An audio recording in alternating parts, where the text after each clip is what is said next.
Hi, I'm Dr. Sullivan and this is my technician Caitlin. We're here to show you a couple common emergencies that dogs and cats get that we think that you guys could do a couple things at home before coming in. This video is just for information purposes, so it's not to supplement the advice and care of a licensed veterinary professional, so just keep that in mind. First off, we're going to go over what you can do if your dog gets a wound on his foot or hurts their nail and it starts bleeding. Especially the broken nail is a very common occurrence, and you can do a couple things at home before coming in. We have some quick stop here. You can use things like cornstarch as well if you have at home to stop the bleeding, to give you some time to then wrap it up. And so if you had a broken nail, say on this one, you can go ahead and put some cornstarch or the quick stop here, and you can just dip their nail right in it to go ahead and stop it from bleeding. It's okay if there's excess. You don't want to then rub it because it will likely just make it bleed some more. So once you get some of that on there, you then want to cover it with a non-adherent pad. There is one in your little kit here that you have, so once you get that over the wound or the toenail itself, then you can apply a just gentle wrap and then come on in and we'll take care of the rest. So then we'll go ahead and just apply a small bandage on this lovely lady here who is going to demonstrate for us. So we have some gauze here. We have our non-adherent pad that I'm not going to waste this one, but you'd put it right over the wound or the bleeding area just to prevent your gauze from sticking to it. I know, what is it? Good girl, little cookie. One thing with the vet wrap is it can get too tight, and so a lot of times I will go ahead and unwrap it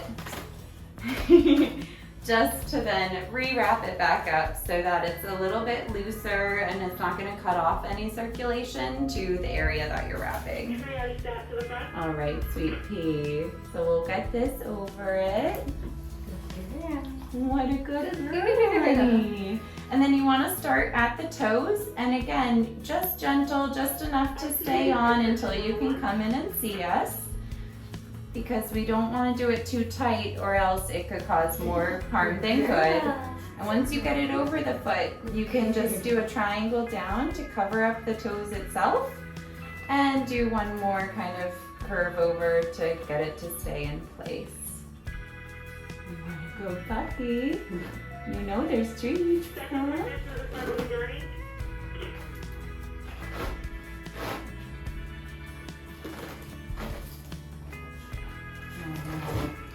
What a good job. Good. All right, and then she has a nice little booty to wear until she gets in to see us. If you do have an e-collar, always a good idea to put on the cone of shame to prevent her from eating it on the way. All right, now we're gonna go over what you can do if your dog gets a burn or a superficial injury, whether it's from road rash or an actual contact with the flame or what have you. Basically, the biggest thing is going to be to get to your regular veterinarian or your emergency veterinarian, but they do have some wonderful burn dressings that are going to keep the wound nice and moist and fresh until you can get it addressed and permanently closed, hopefully, or at least better bandaged. And so these have a dressing inside that is pre-moistened and has material to keep all the tissue happy and healthy until you get to where you need to go, which unfortunately sometimes can be a couple hours, so that is important. And so we're going to pretend that on this beautiful baby here that her scar is actually a wound or a burn. And so you'd want to just gently lay this dressing right over it. And then really the goal is just to keep the dressing in place. So you don't want to use a lot of pressure or anything like that. You're just going to use this little bandage to wrap it around the body. Here. And keep it in place.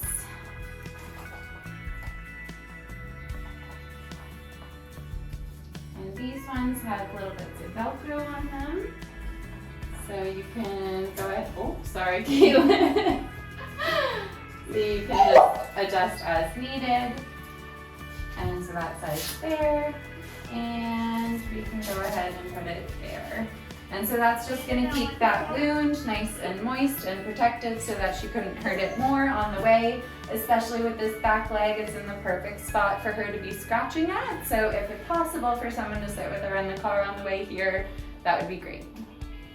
Next, we're gonna show you a couple things you can do if you think that your dog has fractured its leg or gotten a serious orthopedic injury.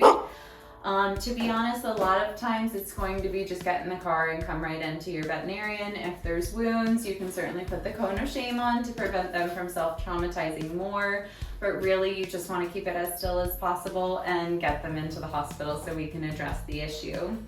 If it's a fracture of the front leg and there's a lot of instability, you do have this splint that is malleable in your kit.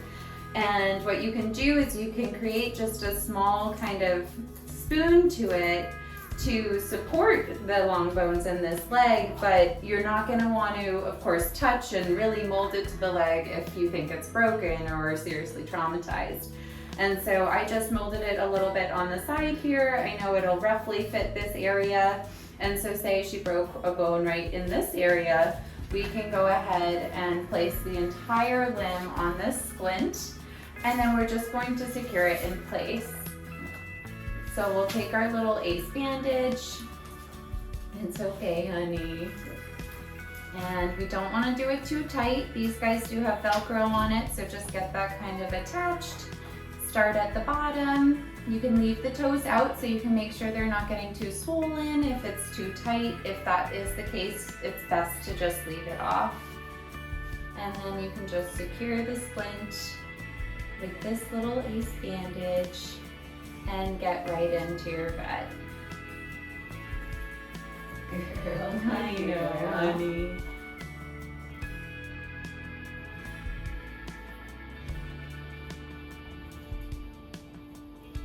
All right. All set, sweetie.